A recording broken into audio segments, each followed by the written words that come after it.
So Taylor, you're leaving us. Yes, I am. So you've been with the local guys since the inception. Yeah. So we thought it would be ideal to do an exit interview. Yeah. And then we thought, just to make it even more painful for yourself, why don't we turn that into our very first podcast? So for those of people who don't know, why don't you tell us a little bit about your role? Yeah. I know that you've had many different roles since the beginning of the local guys, but even if you tell us what your main roles have been over the last year, and then we can kind of go from there. Sure. So I don't really have an official title per se. Obviously, we have started off as a small business and we've had quite fast growth, especially in the last 12 months, I want to say. So my role has changed quite a lot, especially since comparing it back to when I first started. In the last 12 months, I think I would probably be best described as like an operational manager. Yep. So just making sure that the office stays afloat. Yep. National client project manager. Yep. Beautiful. Now, one nickname that you've acquired over the last year is Queen Taylor. Yeah. Can you explain to me the origins of that and why that one sort of stuck? I think if the shoe fits. I don't actually know. I think Werner was the one who started it. So during a content day. Yep. One of our pest control franchise partners. And videographer. Yep. So when we were filming, I think it was just because I was directing all of the content. So the name just stuck and it's just progressively floated through the office. So I think it's a term because you're very good at keeping us all organised. Thank you. Yeah. So we all know that Queen Taylor's around, things are going to get done. So I wanted to talk to you about a little bit of your story and how you sort of got to the point where you're at now. Yeah. So I know originally you're from Port Pirie here in South Australia. Yeah, don't remind me. So why don't you just tell us a little bit about your journey? So starting with being in Port Pirie and then you moved to Adelaide and on from there. Obviously went through schooling in Port Pirie, moved here pretty much a year out of high school.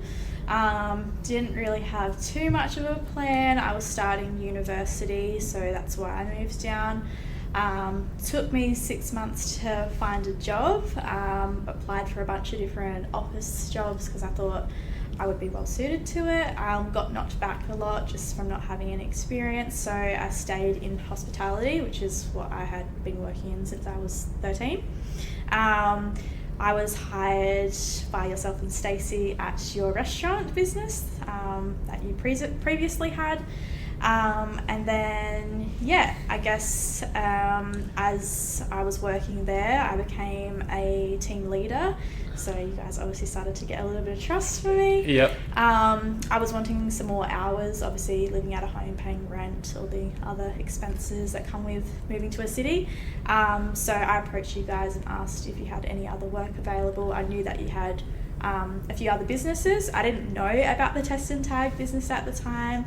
And I remember calling you guys and you said, give us 3 days, we'll get something sorted for you. We want you to stay, we'll find some other work for you as well. And then, basically said, come down to our first office, which was in Brooklyn Park. Yep. It was a shared tiny office. Little office. How big was the office? It had like 2 desks, a filing cabinet and the printer, and that was it. I think our chairs almost touched. About 6 square metres. No windows, nothing. No. I started off there I think it was 2 days a week between working at the restaurant and also studying. Yep.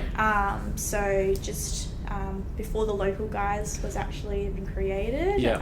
So when you were still doing just test and tagging. Yep. So I was employed pretty much just as an admin person. Yep. So doing things like processing certificates, invoices, outbound sales, which I don't miss. No. So just those foundation admin skills, which was great because I knew, like I said earlier, I wasn't going to get an opportunity to move into an office because no one hires you if you don't have experience, and I couldn't get experience without being hired. So There's a good pathway into it. Eased into it. Definitely. And then I guess as we started to progress, I remember I came to work one day and you were like, so we're going to start franchising. And I was like, I don't know what that means. So you're like, okay, yep, we're changing over to the local guys. We've trademarked the names. It's all starting. And that's pretty much where the local guys was born. We obviously moved into a slightly bigger office within that shed. Only slightly. Yeah, slightly. We got an extra desk. And yeah, so my role obviously begun to change from then onwards. Yep. And obviously with that, my hours increased. I moved over to more of a part-time role. And then it's just gradually grown as the business has grown. Yep. Yeah, beautiful. So how did that feel? I mean, that's a big change because essentially the business model changed completely. Yeah. I mean, it's been a very fast change, but at the same time, I think we've all grown with the business. So looking back on it, I think, like, how did we rapidly get from here to here? But then I think when you're in the midst of it, it's kind of like you're growing with the business, so it doesn't seem that daunting, I guess, is the best way to explain it. Yep. So we're all learning and growing with the business. Yep. Okay, beautiful. No worries. So tell me about some of those early days, you know. So obviously we've changed over and we've become straight from a test and tag business, and now we've completely changed that business model, completely different brand, completely different absolutely everything. Yeah. And then we've onboarded our first franchisee. Yeah. Good old Peter. Yeah. Peter. Yeah, absolutely. And then tell me about that experience. How, like, in regards to, we had nothing. We had no training videos. We had no standard operating procedures. We had no online training platform or no online stores. Nothing. Yeah. Yeah. And then to boot, we had a global pandemic hit us as well. Yes. I think it was within his first month or so. Yeah, a couple weeks. Yeah. It's definitely been a process. Yeah. I think back now and compare what the franchise partners are getting when they come in versus what Peter's was. Yeah. So very thankful we had Peter as our first franchise partner, because he obviously really saw worked something with from us. us. Yeah. And decided to take that leap, despite it being the first ever franchise partner. It's a scary thing to be number one when it's unproven, isn't it? 100%. Yeah. But yeah, I think I am sometimes a bit of a stress head. So I remember freaking out to you and being like, well, what are we going to do? We need to get all this organised. I remember, what did I say? Yeah, we'll go with it. We'll figure it out. So yeah, I definitely had its challenges, especially with the pandemic. I mean, working from home and having to move everything online. Yeah. Everyone being remote. So, and then obviously with, everything shutting down and, work being closed and all that. Because we went from extremely busy to very basically not working. Yeah. Like the rest of the world. So yeah. It was daunting, that's for sure. I mean, creating things from scratch as well, it's been a learning curve for everybody involved. And obviously as time has gone on, we've had to refine those processes, and that's come with trial and error. Yeah.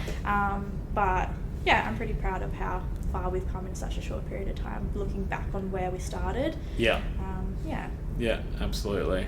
Okay, cool. So finally the pandemic starts to slow down and things are easing, and then I remember we had our second franchise partner, Daniel, contact us during that time. Do you remember that? Easiest franchise partner in the world. Yeah. Daniel's a friendly New Zealand franchise partner that's just always got a smile on his face. Yeah. But I remember he was desperate to join up, and we were sort of like, no, stop, don't join right now. We can't guarantee work and all this sort of stuff, just all this craziness is going on, so stay where you are. I think he had he was working in out at Wingfield. Building homes. Building mining huts. Yeah, that's right. Yeah. and he had stable income, so we're like, stay with that. And then when work started to come back again and the rest of the world started to get a bit more normal again, we said, all right, come on aboard. And so then we've got 2 franchisees. Yeah. So tell me where how things were tracking in regards to then, like, still we're working out of this tiny little office. It's you and me, and we've got Stacey working from home, and so there was a lot, like nothing was done at that stage. Like I said, I think it was just definitely a learning curve, and because I believe you took over the training. I did around at that stage. So getting training kind of ironed out on how that will look in those days. I guess with Peter we learnt a lot, so we could then kind of start to mould it for Daniel. But I think as well, when you're starting out a business venture like that, the other end of it is that we were able to dedicate all of our time and energy to those franchise partners. So although we didn't have necessarily the processes set in place, and it's not as, smooth as it is today, they had our full attention. It was just the 2 of them. So I guess that kind of outweighed that, and they understood that we were still new and starting up, and they kind of just worked with us through that process. So we definitely were very lucky with the first 2 franchise partners that we've been lucky with all of our franchise partners, but very true. But especially those 2, just because they really went through the ironing out of the crinkles. Absolutely. Okay, cool. So we've got a couple on board, and they're kicking along, and they're making money, and things are going well, and it's happy days. And then we did the crazy thing of, we decided, we can do a couple here in South Australia because the guys are nice and close. Why don't we try a different state? So we brought in our first franchise partner from Victoria. Can you tell me about that experience and your concerns when we had around there, Gary? I think almost threw me into a panic attack. I definitely was the stressed one in the office, as per usual. I also don't have a marketing background, so I didn't fully understand how Google SEO works and all the behind the scenes that go into making sure that that franchise partner gets leads within their area.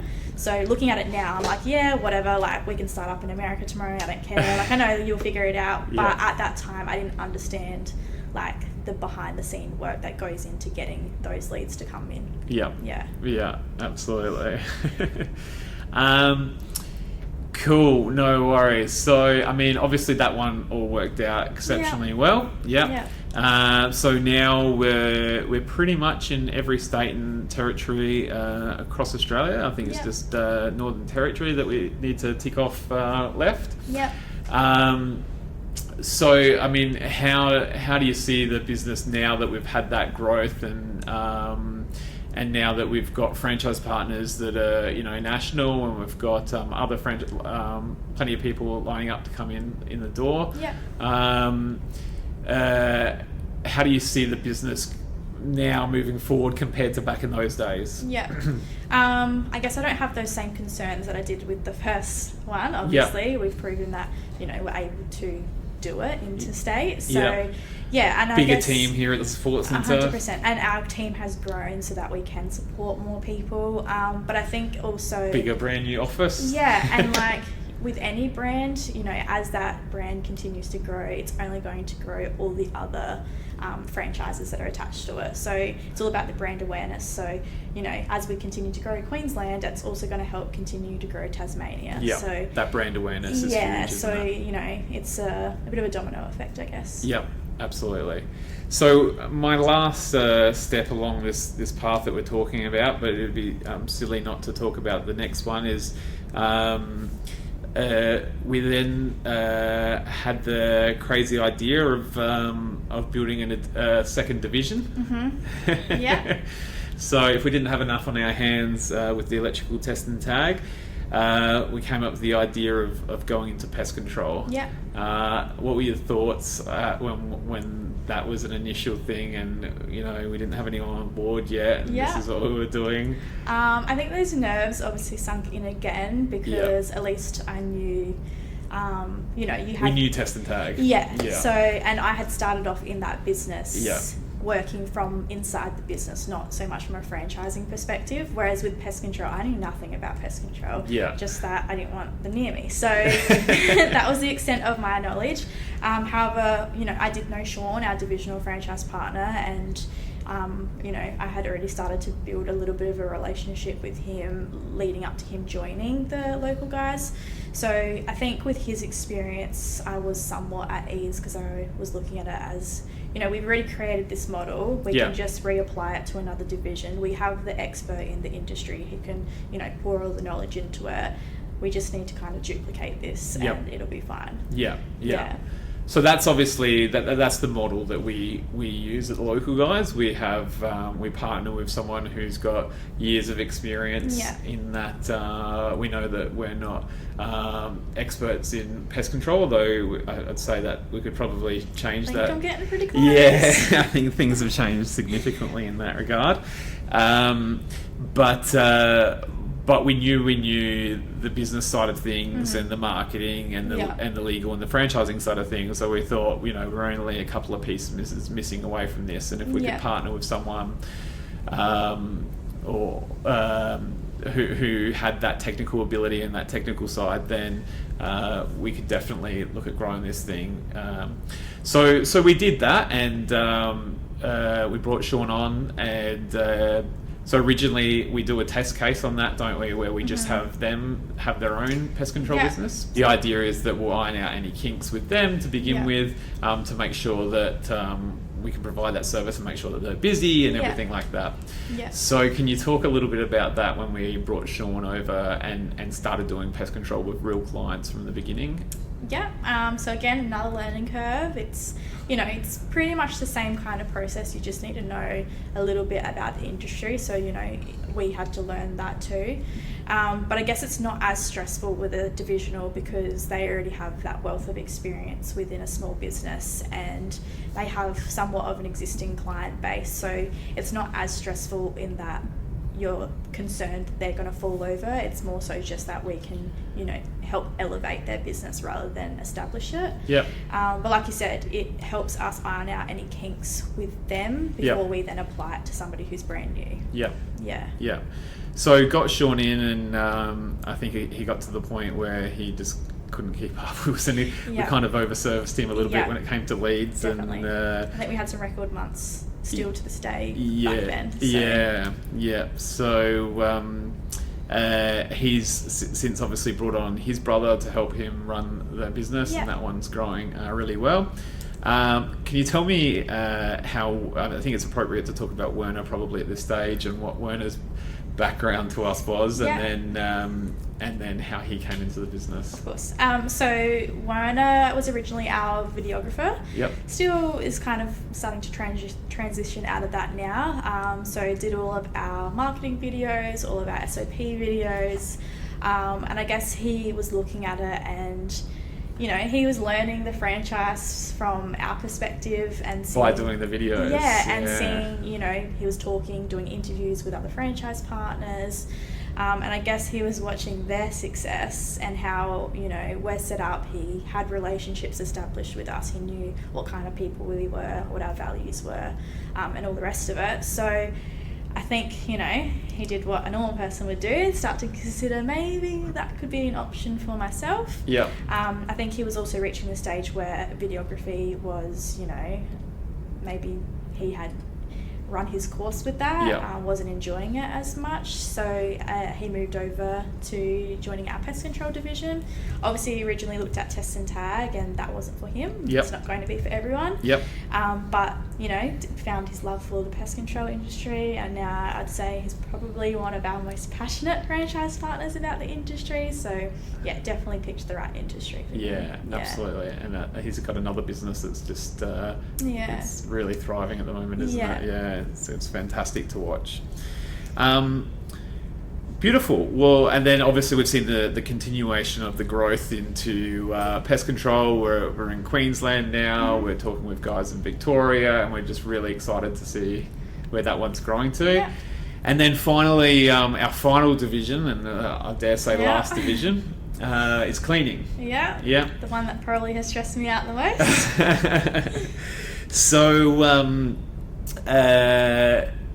So tell me about cleaning. Sure. So we had spoken about doing cleaning for quite a while. It was definitely something that we had been talking about for a few years. It was something that we always knew we were going to eventually move into. It was just about finding the right people to partner up with to work as that divisional franchise partner. You obviously found those people. And, we had 5 million other things that we were working on. Our team, was a lot smaller. There was only the 3 of us in the office still then. Lots of national clients were being worked on, so it was a very busy time. But you decided to come in and say, guess what, girls? I have released the ads for cleaning, and we had nothing. So it was a very ad hoc moment to quickly whip up some brochures and get the legal contracts drawn up and pretty much quickly get this up and running. But I guess the pros of having 2 other divisions is that it's not a brand new process. So it was just, again, rinse and repeat. But, that does take a little bit of time. Stressful day that day. That was stressful day. But again, we worked with, we were working with Divisional, who's got 10 years plus experience in the cleaning industry, managed a very large cleaning business and grown it from nothing. And we're doing the exact same process. So 20 definitely plus have employees. Full confidence in them, that's for sure. I think, perhaps if it was someone else who wasn't as experienced, maybe not so much. But we have a great relationship with them. So I don't have any concerns with that. I know that it's going to be as successful as the other divisions, maybe more. Who knows? We'll have to wait and see on that one. But put your bets on. I know. There's been a lot of excitement around cleaning, which is great. I just wanted to talk a little bit about franchise partners in those initial stages. You've seen every franchise partner, and every franchise partner knows you, and you see them right from the beginning, and we talk about the J curves that they go through, and going through the death valley, as we call it, and when they're the most scared part and they need the most guidance, and then you see them all the way to the other end, where we've got people like Peter, who every time we see him, he's just got a smile on his face. So I just wanted to, talk to you about what do you see people's biggest fears are in those early stages in the buying decisions and stuff like that. Can you talk a little bit about that? Because you've seen it so many times. I think it's pretty much the case for every franchise partner that comes on board, is that they are generally coming from being an employee to being a business owner. So I think it's just that shift in mindset from moving from I'm an employee with a guaranteed income every week and the stability of that coming in, to moving over to being a small business owner, where obviously, there are fears coming into that. They are then responsible for ensuring that business is successful. There's no guarantee. It's all dependent on what they put into it. So we've got the income guarantees, but aside from that, ultimately, if they don't put in the work, that business is going to fall over. 100%. So I think it's moving away from that employee mentality to business owner mentality. That's probably the biggest struggle. I think that's mostly where it stems from. No, I couldn't agree more. And what do you think makes the most successful franchise partners? So I think the ones that really own the fact that they're now a business owner and they throw the absolute heart and soul into it.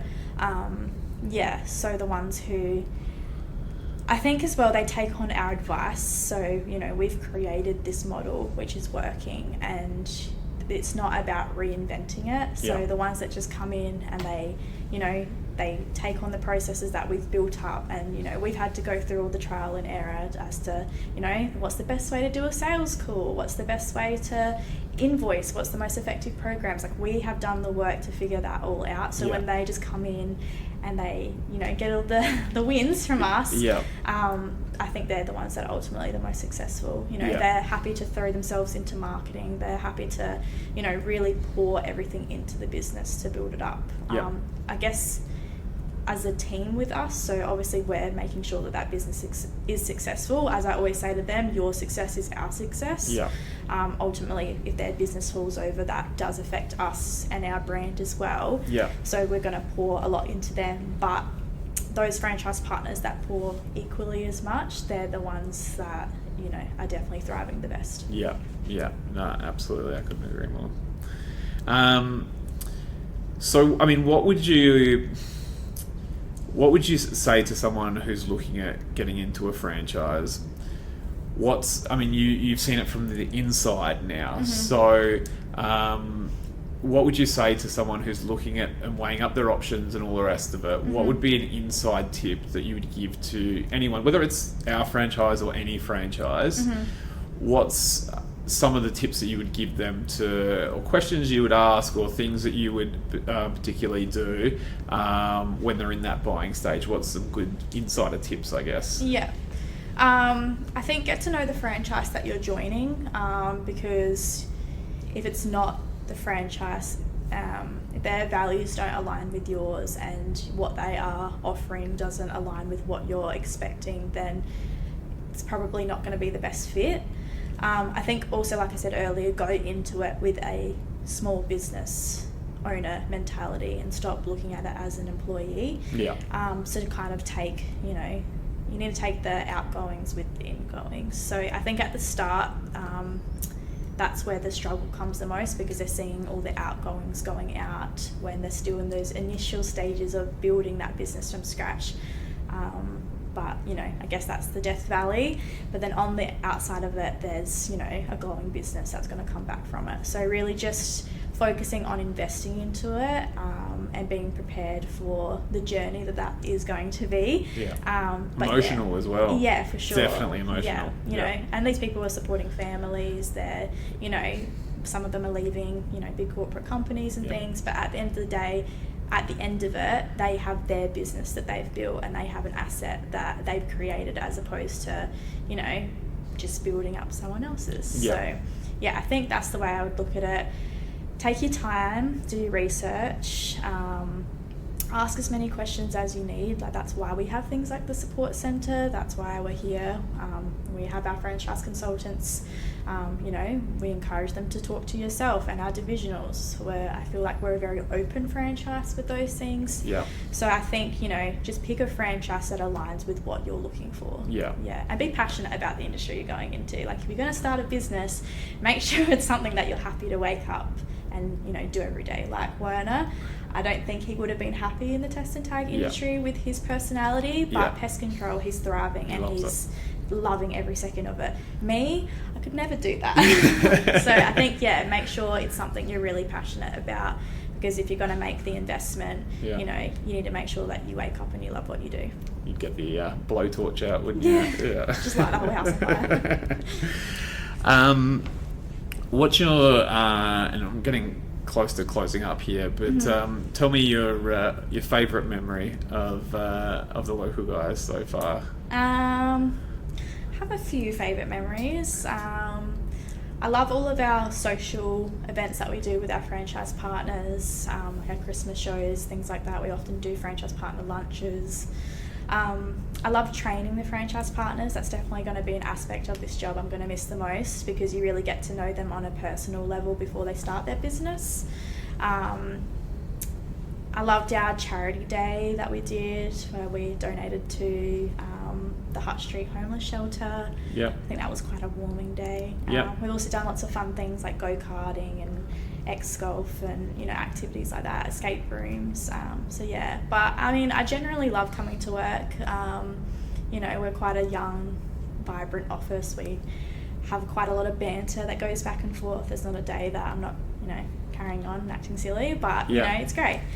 I've had a lot of good memories. I think moving into our new office has been, a very bittersweet moment for me. It's, it makes me very proud, but yeah, it's exciting to see the direction that the business is, you know, heading into, and all the hard work where it's actually going. Where do you see it going, the business? Yeah, I think in the next couple of years, I look back on the last 3 years of just test and tag, and, you know, we're already pretty much at a national coverage.